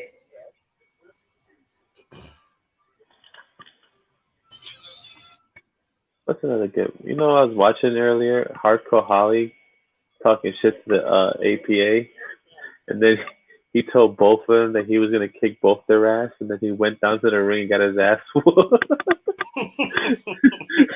It was like, I don't know what was like who wrote I remember that too. I'm like, I don't know who wrote that, but it's so funny how he just like he's up there, he's like, which one of us you want to hand your ass? And then he was like, how about both of you? He walked down to the ring. Whoa! Yo, shout outs to Sandman. You were mentioning Heat earlier. Anybody remember that one Heat where the APA just killed the Public Enemy? Just it was basically like a public assassination on TV. Just killed them. Yeah, B. I love APA. I remember when they were beating up Funaki and his partner, and then they used to abuse Kai and Ty. Oh man, they were talking shit like, "Hey, I bet you can't beat us again." They beat him again. He went back down to the ring. I think the dude that took the most abuse and never people don't talk about him is Spike Dudley. He took crazy bumps, crazy bumps. Took more bumps than pretty much a lot of people. Yeah, he was taking crazy, and then like some of them were botches, but like he still went through it. I always remember that one time where he got choke slammed to the table and he missed and his head landed on the floor. I don't know who did that. I think that was like, or hit the edge of the table. I think. Yeah. But he was fine though. But I'm surprised he's not like fucked up. Like he can't walk or some shit. It's probably because he's so small. You know, less body weight, maybe less impact. I don't know. But yeah, he's still normal. He's walking around. Yeah, he hasn't killed anybody. Well, that's good. Damn. So, thanks a lot, Brianna. Appreciate the love, B. So, I was hearing there's a little rumor out there that this dude Chris Masters might come back to the WWE. Now, you know what? I am so glad you said that. Isn't he in NWA? That's where he's been at lately. Yeah, he's there. But man, look, if that contract is almost up, by the time the Royal Rumble goes up, man, look, I wouldn't mind seeing the surprise entrant. I'm gonna cry. Him and Lashley are good friends. That's why he uses the Hurt Lock. He actually, you know what's cool about Lashley? Lashley actually, cool story. He actually contacted Chris Masters to ask permission to use the move. You know, actually, you know what? Now that I think about it, wasn't Lashley the guy that broke the Master Lock challenge back then? Didn't he actually get out of it? Maybe that's where it comes from. Yeah. And I think Big Show was the second. No, I think Big Show, he couldn't even get it on before he broke out of it. But yeah, you're right. Bobby Lashley was the first person to break out the Master Lock. But you know what though?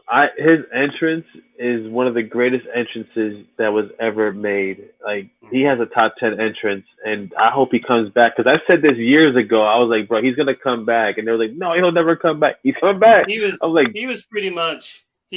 Masters was pretty much like he was like sort of like the first chink in the armor, where like I knew something was wrong, like creatively, because it's like, okay, you're supposed to have these dudes and developmental, you know, to get them ready. Yeah. And it's like, well, if somebody has a really good look, they'll call them up early, even if they're not ready. So they called him up and he had a good look, but he wasn't ready. So he was literally improving while he was on the main roster. And it's like, well, that's what developmental is for, you know? And they started doing that with more people. Like they started like in the later years, like they called up Baron Corbin before he was ready. They called up Nia Jax before she was ready. Like we've talked about Dominic several times. Dom just skipped NXT. He should have been on NXT, and you know, so but I like him. But you know, I like him. But you know what? the thing about Chris Masters is like I remember when he was a heel with Carlito, and they were going into WrestleMania 23, and Mhm. they were like booed like at SmackDown and previous weeks, and Jericho and Kane or Jericho, Big Show and Kane were the faces at the time, and when they came out, they obviously got their cheers or whatever. But when Chris Masters and Carlito came out, they both got cheered more than the faces. They were over, depending on where they were at in the states. Like they Right. were in, I think Right. 23 they were in Chicago, so they cheered a lot for Chris Masters, and he can get that pop again. I know he can if he comes back. Yeah, Oh yeah, definitely. yeah. I That's what I like him. said. I I like think him. he should show up in the Royal Rumble. Hmm. I, I think that'll be the Um, best time for him to show a, up because he a could get Raw. eliminated. It don't matter. Hmm. I You want know, like just Yeah, I him. want to see. I like the Ruthless Aggression mid card. MVP, Shelton, Carlito, Chris Masters. There's some good Well, we guys. got JBL back, so we gotta get Chris Masters back. I'm glad we got JBL back What does JBL have to do with Chris Masters? because one of the things that I was worried about when Triple H took over was um, I was like, damn, a lot of the I'm not sure if he's gonna bring back some old school people. Like is he gonna allow people who are now like finished Well, like Cena? that's what you Uh, see. That's where you fucked up because that's one thing about Triple H. He's a student of the game, so he's definitely gonna show the old school some love. right. So like lately, he's brought out DX and he's brought out Right? he's bringing back some people, and JBL being one of them. So I'm Yeah, glad he's doing that now. Like especially the ones that I really like, which is like JBL, DX, and now he's bringing back Chris Masters. I'm like, what's next, Carlito? Wait, well, what's next? yeah. Yo, he definitely. Yo, Carlito should definitely be in the Royal Rumble. That's a He, definite. he was recently, but like that was a few years ago. He should come back though, like full time. Yeah. Remember, he was to be back full time at that time, but this dude Vince tried to come to him with some bogus ass contract, and he's like, nah. Like I'll go back to Puerto Rico. No, what it is about Carlito is Carlito just doesn't care. That character he played, that was a shoot. That's how he really is. He doesn't. I love that He doesn't. character. Yeah, he didn't care for the politics, and he didn't care for the politics. So like he had heat back then. Like, do you remember that one segment? This is an old segment. Do you remember that one segment where Ric Flair was just like chewing him out for like no reason? That was a shoot. They were angry at him because they felt like he wasn't passionate enough. But he was passionate enough. He just didn't want to play politics. And so Carlito was like, fuck this. And he left. And Carlito was interesting because when he left, he wasn't like so many other WWE guys that like went to TNA or went to Ring of Honor. Like, no, he just went back to fucking Puerto Rico. He just chilled there. And he's still in great shape. And he still Yeah, wrestles indies. And he can come back anywhere he wants to go. And people have always wondered, like, oh, how come he doesn't come back? Like he could come back. He just chooses not to because he didn't care for the politics, basically. But he would never elaborate on what the politics were. He just said he didn't care for it. If you can find that one Hall of Fame speech where he put his dad in, it's funny. They went over, and I think he said, "Well, I'm not going to care. What can they do? Fire me?" Because he was already fired. And then like Layla was on stage, and he was like looking at Layla's ass the whole time. Like he didn't care. He oh didn't care. man, that used to be my bitch. Fucking Layla. Yeah, Carlito was fucking cool though. He Woo! was like he was the closest we Yeah, ever got to like a Razor Ramon. I He love wasn't. He Carlito. was. Yeah. He's a goat, man. But Mr. Kennedy, anyways, I'm man. about to He fall should have came back. back. Mm. Before we fall back, I wanted you to elaborate on that post that you sent me, Toph, with this dude Rock Oh. eventually, not eventually, but I guess you could say it was out in the air with this dude Nick Khan shining up the nice seat for this dude Rock Oh yeah. to be an Uh, executive in WWE. yeah. So The Rock has said that he's been having some conversations with Nick Khan about being part of the WWE board of directors. He wants to be an executive, and that was one of the first. Like 2022 has been such a crazy year. So much stuff has happened. So it's hard to forget at one point the craziest story was, Vince being outed from the board. Well, there were many people that were speculating, and I remember this was a thing. I remember some people were saying that this was some 4D chess of Triple H and Rock working some elaborate, like, Quentin Tarantino level type scheme to, like, basically kick Vince out of his own fucking company. So Rock has Young Rock that comes on NBC, and they're filming for next season. Well, to those Yeah. that don't know, Rock was able to get in NBC Universal because of his relations with Nick Khan. So Nick was able to submit that because of Nick Khan. That's how Rock was able to get the show, Young Rock. And so the impression that some people have is that Rock and Nick Khan have a you scratch my back and I'll scratch your back type of thing, if you know what I mean. So that means with if the money's right and if the right people are in the right place, that means The Rock could potentially come in a board of directors, and he could be an executive producer. And if that happens, then that would mean The Rock would legitimately own shares in WWE, which could possibly mean that he could possibly be the owner.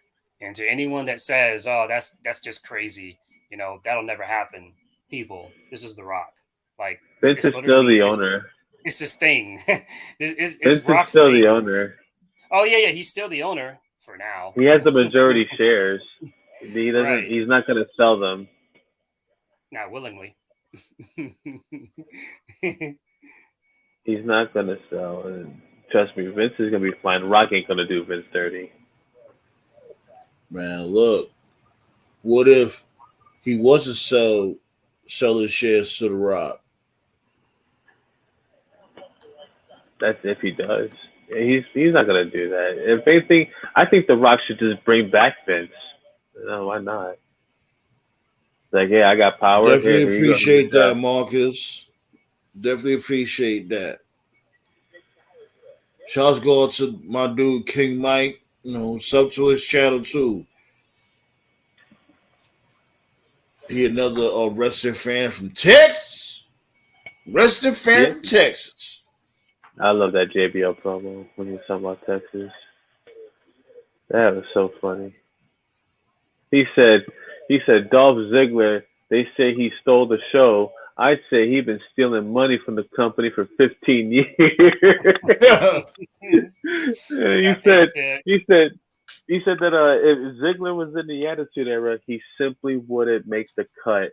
And he said, and this whole entire roster, although they would have gave Hornswoggle some competition, they would have also not made the cut. Wow, what compelling television, just completely burying the roster in the modern day. I love it. Yeah, bury the whole roster. He's a wrestling god. Goated. Top 10. Goated. Top 5 heel. Top 10 all time. Yes, this will definitely get. Did you just say? I'm fucking with JBL. But did you just say JBL? I'm sorry. I'm sorry. People don't want to hear this. People don't want to hear this. I'm sorry, but Vince did have some good things about him. You would never hear that promo if Vince was still there. Yeah. Please tell me the positive of going out there on Raw and completely burying the roster in a modern day product. JBL. Vince would lose his mind. Let's really be real. Stop. We just recently seen everybody bury Sasha Banks and Naomi on live TV. Oh, they did walk out. JBL. They didn't walk out. They didn't walk out before they walked out like what was it on Sunday. They knew they fucking walked out since then, and they wouldn't wait till Monday Night Raw. Because when JBL was commentary and Ronaldo was going through his thing with JBL, they reluctant, like they didn't want to fire JBL, but they still had to because of it. So, but they still brought him back because they know he that dude, bro. He's goated top 10. You can't get rid of him. That's why he's all this. Hold up, but GOAT is not getting knocked out by Joey Styles. Get the fuck out of here. I don't care. My man's goated top 10. He still can talk his shit. Longest reigning SmackDown champion ever. I don't care if Triple H didn't want to work Tuesdays. That's all right. That's because he didn't want. That's because he didn't want to face Triple H. Or he didn't want to face JBL. That's why. JBL would have gave him problems. I don't think JBL is the longest champion. Maybe he was at that time. Longest SmackDown reigning champion. I don't What does that think even mean? Roman What does hasn't that? done it. What does that mean? Longest reigning champion? What are you talking about? Roman's been champ for like No, almost 3 years. no, longest reigning SmackDown champion ever. There you go. That makes no sense. Hold on. I wanted to answer this. Like you just asked like 3 or 4 questions in one. Marcus Brown asked, give him my thoughts on AEW being butt cheeks. I don't think AEW is butt cheeks. I don't at all. I do think it can be way better, but for it being butt cheeks, no, I'm not gonna go that far. And how long I think Paige will last in AEW before she gets a major injury by Britain? Jesus Christ. I think he's talking about recently AEW's been cheats. He's not talking about all time. He's talking about recently.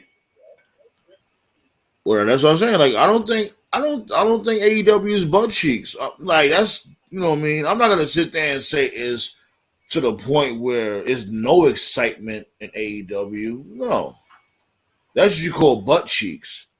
Does AEW got things to work on? Yeah, especially when it comes to them having a direction. That's what I was saying from before. AEW needs direction. They don't have no direction. Okay, this dude, John Mox, is your heavyweight champion. He's the face of the company. Okay, you know what I'm saying? What is he gonna bring the company to? Because we already know what's gonna happen. He's gonna end up beefing with MJF. They supposed to lead the company to the next level. But what's the next level? What are they trying to accomplish? Yeah. When we had major beefs from before, you knew what was gonna happen next. Brett versus Shawn Michaels. What you gonna call it? Sting versus Hulk Hogan. Hollywood Hulk Hogan. Hogan versus Bum the Taker. Hogan versus Andre the Giant. You just seen what you knew what the next plateau was gonna be. When it comes to AEW, it's just nothing but random. It's just a lot of random shit. There's The no Page thing. direction. His comment on Page. And Okay, Paige, I hope you're not like, hoping can we for an just at injury. least wait till she get in the ring first? Right. People forget when Daniel Bryan, when he came back, his first match was a tag match at WrestleMania. People may forget that. It was Bryan and Shane against Yeah, I Owens and remember that. Zayn at Mania. So, what happens? The same thing. What happens with Paige is the same thing that happened with Edge and Daniel Bryan and Christian and all people who were forced to retire and they come back. Is it's going to be a very slow process where after every match they'll have to get a scan, and they'll have to get their everything checked out just to have just to do a simple bump, So and then they don't end eventually. up being paralyzed. Right. And then I think the way Daniel Bryan said it was, he said, I think after about 6.5 months without any injuries or any concussions or anything, if you can go like half a year without anything, that's when they just transition you into like a regular performer or whatever. So if I'm AEW, the only thing I have about Paige is, okay, do you do Paige and Britt Baker, or do you do a tag match to sort of ease her in first?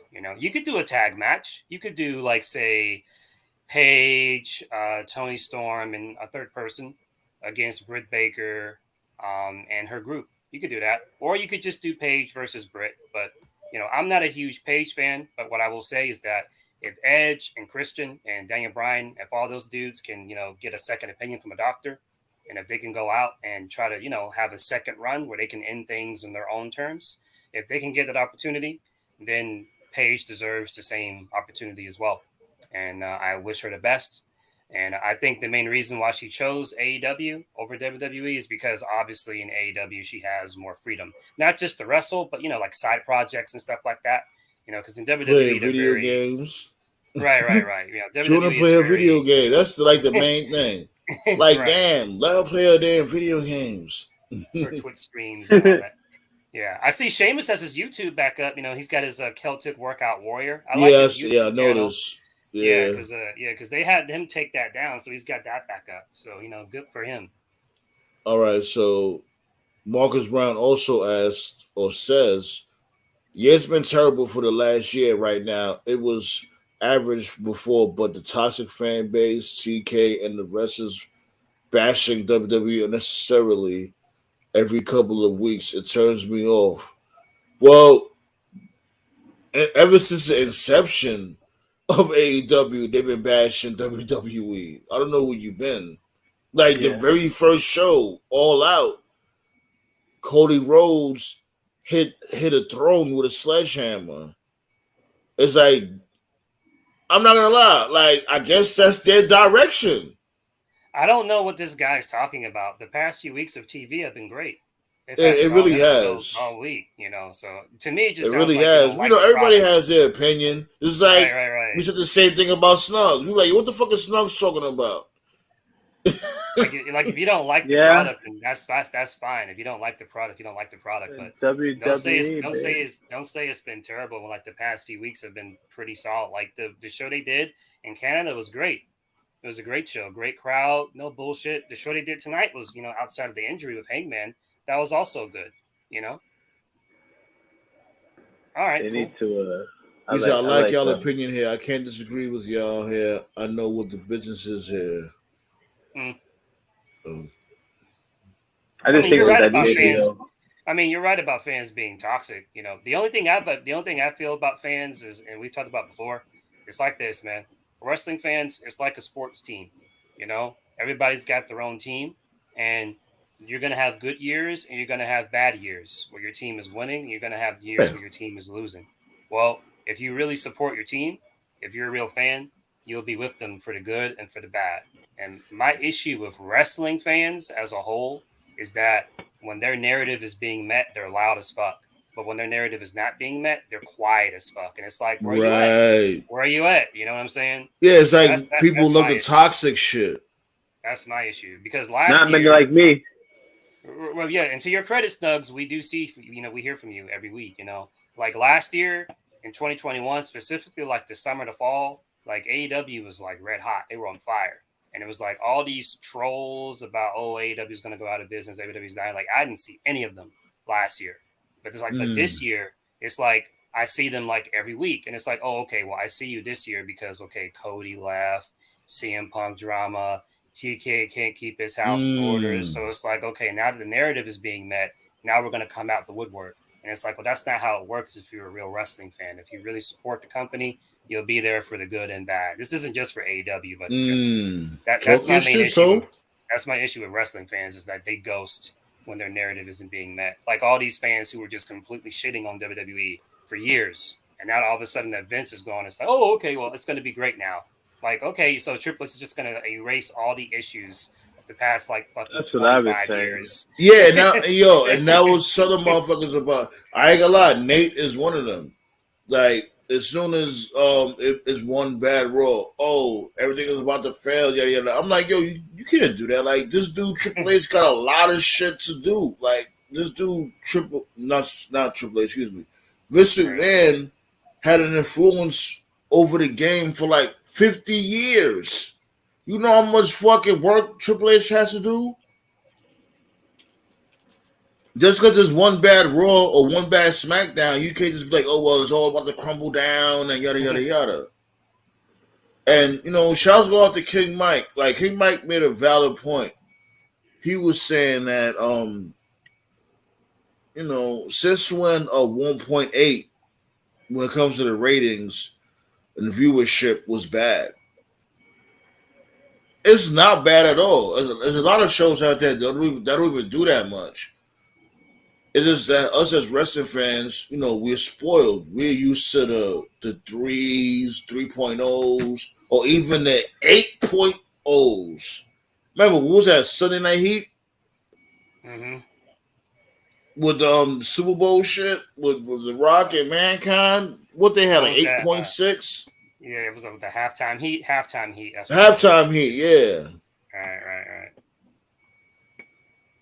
So the Paige unnecessarily bashed WWE in her first promo when they didn't fire her and gave her too many chances, even when she disrespected their championships and was on drugs. I don't agree with. You Well, know what? He's right. He's right. Paige, here's the thing about Paige, right? Both things Yeah, can be true. Here's the thing about Paige. Both things can be true. WWE did give her a lot of opportunities. We've talked about that. When she made her debut, she just skipped the line and immediately won the Divas Championship. And I didn't like that direction at the time. So right. WWE did give her, they did present her from the top and they did give her a lot of opportunities. However, after she retired and she couldn't wrestle anymore, creatively, she did pitch a lot of ideas and they all did fall on deaf's ears. So when she said that, oh, finally it's nice to have a boss that listens to me, that's not wrong either. Like earlier in the year, she pitched to be like a mouthpiece for Ronda Rousey because Ronda can't talk for shit. Apparently, Ronda, it was her idea. Ronda confirmed it, because Ronda was recognized. This is when Vince was still there. So this is before Triple H took over. So Ronda, she recognized that she needed help and she tried to politic to get Paige there. And they were just like, nope, you know? And then But Triple here's the H, thing, though. Yeah, that sounds all fine and dandy, but WWE was also the ones that was Yeah, protecting but her when it came to Alberto Del Rio. yeah, but the thing is too is that you can't label yourself the baddest woman on the planet and then you can't hold the mic. well, I don't think she ever labeled herself that. I think that's just what Yeah, the you UFC talking about calendar. Ronda Rousey? Yeah. Right. I don't know who. I legitimately don't know who labeled her that. It wasn't WWE. Wasn't that No, I UFC? think she did. I think she did because like she was being Oh, known as that in UFC. That was a UFC thing that came over to WWE because that the Roddy thing that's WWE, but the whole baddest woman on the oh, planet. 'Cause she was all over the place at the time. She was in UFC dominating, and then she was in the movies. But then all of a sudden, she took a loss, and so they even though they that title was lost from her, WWE kept it though mm. as the baddest woman on the planet. I don't know why they did. They didn't come up with it, but they kept it with her. 'Cause she We're was technically Hold on. Oh, yeah, Marcus. We on the roundtable every Tuesday and Friday, 10 mm, p.m. 10 p.m. Eastern. Was it? Yeah, 10 p.m. Eastern, 9 Central. mm. Pull up B every Tuesday and Friday, and sometimes we do watch parties. You know what I'm saying? If you stay tuned, you'll know when we do a watch party. And I'm not gonna lie, like I wanted to do a watch party with you guys when it comes to Crown Jewel. Like, if I'm off that day, I definitely want to do a watch party for Crown Jewel. Crown Jewel is actually looking, so far the card is not looking bad. yeah. I definitely want to see Brock versus this dude, Bork Lashley. Laser. Yeah, Bork Brock Laser versus versus Lashley. Lashley. Yeah, I like I think they need to put a stipulation on that. Like they need to put like a no holds barred or something. because they gonna fight. That looked like like given the fact that Like they did what they did you in just took that the championship. motherfucking that segment, man.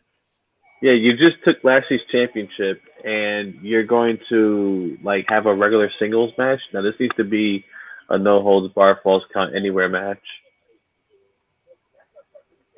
I'm not gonna lie. What if they was to do this? I could be bugging, but you heard it Inferno. here. You heard it here first. What if they end up becoming a tag team? Brock Lesnar and Inferno. Bobby Lashley. Yeah, just think of it, right? That'd They be both scary. at that age and the point of their career, but they can't really go, too crazy. Why not have them as a tag team? Yeah, man. Let's make them a tag team so Vince Russo can call them Ebony and Ivory 2.0. Yeah. or Omos and Braun Strowman. Yeah, I pitched for that too. They need Yeah, those larger than life tag that's teams. gonna Why be not? a spectacle when Strowman and Almost have their match. That's gonna be like there's gonna be no in the middle. That's gonna be like wow, this is really good or like this is dog shit. It's gonna be one of the others, one of those two. Nah, they're gonna show out, man. They're gonna show out. Yeah, I think I it's don't think. just, I really Omos is just think. underrated. Like, I don't give a fuck what JD says and all that. No, don't get rid of fucking Braun Strowman or don't get rid of Omos because we need wrestlers like that. We need those real big giants and all that shit. WWE's known for that, like having the larger Yeah, than life athletes. this dude like, oh, what is he gonna do? What is he gonna do? Like JD, They give. relax. I like Omos. Like he doesn't Yeah, get enough I do credit because too. He he's a serves a purpose. He's a giant. he's You know what I'm very saying? athletic Like we don't for his got height Big and weight. Show, thank God. We don't got Kane, so we need some giants. He said, "Thank God." You know, Whoa. like The only thing, I the like only Big thing he Show. really lacks, I don't hate him. The only thing he lacks is he just doesn't have the character. He's got to find. He doesn't have a theme song. He doesn't have the theme song. Yeah, the Right, character too. right, He doesn't have the right. theme song to get him over. That's another thing that Who? you know that. Omos? Yeah, he needs that I one. Omos should I be a agree. bodyguard. I always said that Omos should have been Bobby Lashley's bodyguard in Hurt Business. Oh, he already did that though. He was AJ's bodyguard for like over a year. You guys, I think it Yeah, would have he been was- different. Him being He was. see, it was different when him and AJ they became a was tag AJ's team. I don't He want was like I don't AJ's, want this dude to be a tag team with Bobby Lashley. Just have him be the muscle, have him be the bodyguard. He only does one move. I'll tell you That what. choke, that double-handed choke bomb. That's No, all he he's got does. He's got that kick. He's got that roundhouse kick that he Yeah, does. he do every got now and that. then. Yeah, you're right. He got that roundhouse kick. But you know, I think he needs to get rid of. He should have never took Kali's special. He should have took Kevin Nash's special. That would have been more suited for him to do. Oh, the You're that powerbomb? tall. Yeah, but the jackknife, just he should have did the jackknife fireball. That to me was more suited for him because you're that tall, and yeah, I know you're gonna lift somebody up by the throat, but it's like sometimes they don't land the way it just looks more better when it's a power bomb. You got a Hold point on, though. wait. 'Cause Hold on, wait. So Marcus Brown said, "I think after Roman Reigns drop his titles, he should do the only thing he hasn't done is win Money in the Bank contract, win the Yo, my What? you certain? Hell no. Why?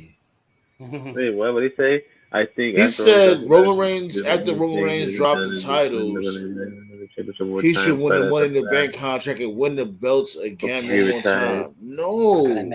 Why is he retiring so early? Nah, Roman's gonna lose it. He's gotta continue his reign. He's gotta keep going and keep going. So Yeah, that way like that builds once he lose the belts or whatever, he should not be champion ever again. I'm sorry. I don't know about ever No, again, but no. at least like give it like 2 years. Okay, 2 years maybe, but the big takeaway for Roman is that sometimes in wrestling you have to be a good heel to be a good face. And it's like, man, if only Vince realized this and didn't double down and turn Roman heel like everybody said he should have like X amount of years ago, but he just refused to do so. He tried to make Roman a face, it didn't work. Now here we are all these years later as a heel, and it is working. But it's like, just imagine where he'd be today if he did turn him in, like, say, 2015 or 2016 when he should have. But that's neither here nor there, you know? we're gonna end Come on, with somebody. this. Nah, We're they gonna gotta end with this get 'cause somebody we're about with to hit the face. 2 hour. Hold on. Because we about to end we're about to end with this because we about to hit the mark. Mhm. Fuck that. You know what I think Roman should do to get that ultimate heel heat? He should completely destroy Bray Wyatt again. Get rid of him again.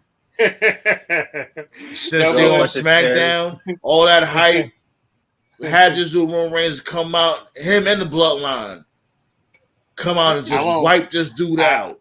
I won't lie, that would pop me. I don't care if I know. You know what I would love? like that. And have this dude like break the lantern, have him go all out. Have this dude Roman Reigns break the lantern and You know all what? that. Was it you that said that he should have kept the King of the Ring crown? Because it did look good on him. It looked better on him than it did. Yes, it was me. Yes, it was. He should have kept that crown. He should He should have. Should have Goldberg come and ruin Roman Reigns. That'd be funny. And that's Triple H. what I'm about to sit his ass down with that fucking bullshit. Fuck you talking about? Anyways, definitely appreciate y'all for pulling up the council roundtable. You know what I mean? I don't know if I'm gonna go live on Friday. I'm gonna keep y'all up to date because I might end up going to see Black Adam on Friday. But I'll keep y'all You will. posted. You will. I'm going to see it. I just don't want this shit to be crowded. That's the only thing. Like, I don't like I to might see go it up in the Thursday. motherfucking crowded movie theater. Then you I got to might see it keep on Thursday. moving so motherfuckers can go to their seat. You got to keep standing up. All types of bullshit. I know No, I COVID's not hate as that. bad as it used to be, but yeah, I have no interest in being in a crowded room full of people. No way. Right. But it should be good. anyways, I can't wait it Thursday. should be good. I can't wait. I can't wait either. I'm eventually gonna watch it, and But you know you know what I'm what though? If saying? you Who don't like knows? the movie, We might do a review. if you don't like the movie, you Spoiler can always alert. watch.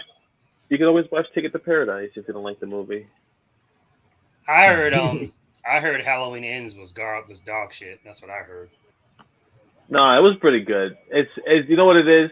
People who hate it, they just want to see more Michael Myers. And John Carpenter never intended Halloween to be about Michael Myers. He wanted it to have like a different thing every single Halloween movie.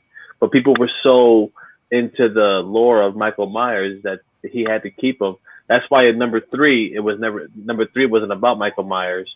But in the new Halloween, it All right, takes all right, a all little right, bit all of right. I really don't even give a fuck, really. Come on, it's a good movie. You gotta check it out. Halloween Ends, Anyways, not Peacock. peace out, motherfucker.